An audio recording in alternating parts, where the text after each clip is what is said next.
Hello and welcome. Today we're diving into a condition that can cloud your vision: corneal edema. We'll explore what it is, what causes it, and how it's treated. Think of the cornea as the clear window at the front of your eye. When fluid builds up in this window, it becomes swollen and cloudy, leading to corneal edema. Let's learn more about this condition. So, what leads to this fluid buildup? The causes of corneal edema are varied. The most common culprit is damage to the inner layer of the cornea, called the endothelium. These cells act like tiny pumps, keeping the cornea clear. Think of them as the bilge pumps on a boat, constantly removing water. Damage to these cells can occur after cataract surgery, particularly if the surgery was complex or if there were pre-existing issues. Other potential causes include corneal dystrophies like Fuchs dystrophy, where the endothelium cells degenerate over time, eye injuries, infections like keratitis, glaucoma, and even prolonged contact lens wear. Essentially, anything that disrupts the endothelium's ability to pump fluid out of the cornea can result in edema. To understand corneal edema, we need to delve a little deeper into the eye's anatomy. The cornea is composed of several layers, with the endothelium playing a critical role in maintaining its clarity. These endothelial cells, usually around 500,000 to 800,000 in number, form a single layer at the back of the cornea. They are responsible for actively transporting fluid from the stroma, the main body of the cornea, back into the anterior chamber, the space between the cornea and the iris. When these cells are damaged or reduced in number, their pumping action weakens. Fluid then accumulates within the corneal stroma, causing it to swell. This swelling disrupts the regular arrangement of collagen fibers within the stroma, resulting in light scattering and a hazy or cloudy appearance. This light scattering is what impairs vision. While pinpointing exact figures is difficult, corneal edema is a relatively common condition, especially among individuals who have undergone cataract surgery. The incidence of corneal edema following cataract surgery varies depending on factors such as the complexity of the surgery, the surgeon's experience, and the patient's pre-existing corneal health. Fuchs dystrophy, a leading cause of endothelial cell loss, affects a significant portion of the population, with prevalence increasing with age. Generally, the risk of corneal edema rises with age and the presence of other underlying eye conditions. Understanding the epidemiology helps ophthalmologists identify at-risk individuals and tailor their treatment strategies. The symptoms of corneal edema can range from mild to severe, depending on the extent of the swelling.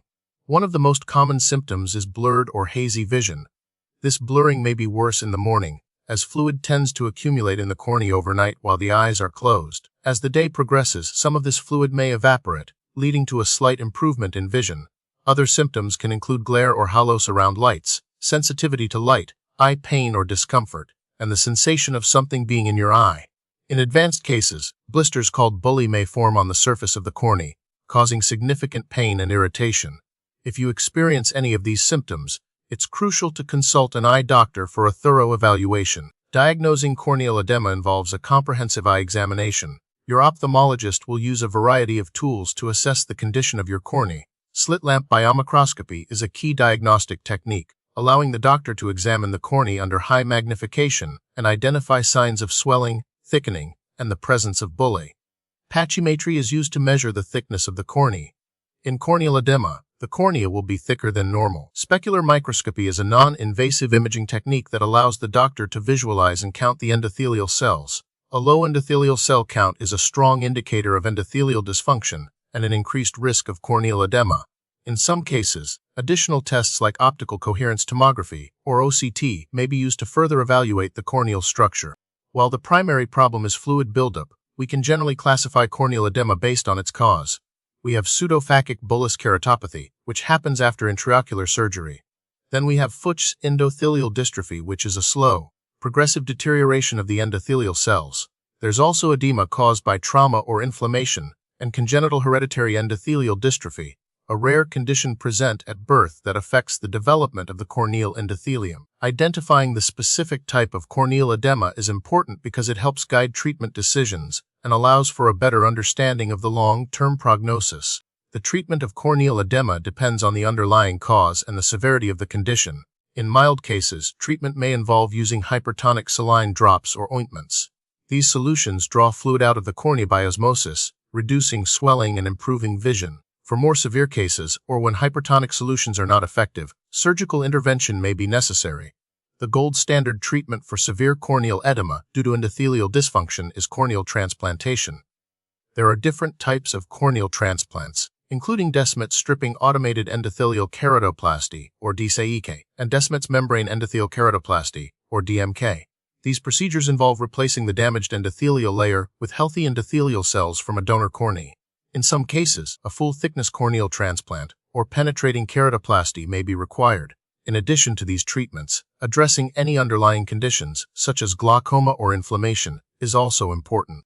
While not always possible, there are steps you can take to minimize your risk of developing corneal edema. If you wear contact lenses, follow your eye doctor's instructions carefully and avoid overwearing them. Promptly treat any eye infections or injuries. If you have Fuchs dystrophy, regular monitoring by an ophthalmologist is crucial. Before undergoing cataract surgery, discuss your corneal health with your surgeon and ensure that appropriate precautions are taken to minimize the risk of endothelial cell damage. Maintaining good overall health and managing conditions like diabetes can also contribute to corneal health. The prognosis for corneal edema varies depending on the underlying cause and the severity of the condition. In mild cases, vision can often be improved with conservative treatments like hypertonic saline. However, in more severe cases, corneal transplantation may be necessary to restore clear vision. The success rates of corneal transplantation for corneal edema are generally high, but like any surgical procedure, there are potential risks and complications.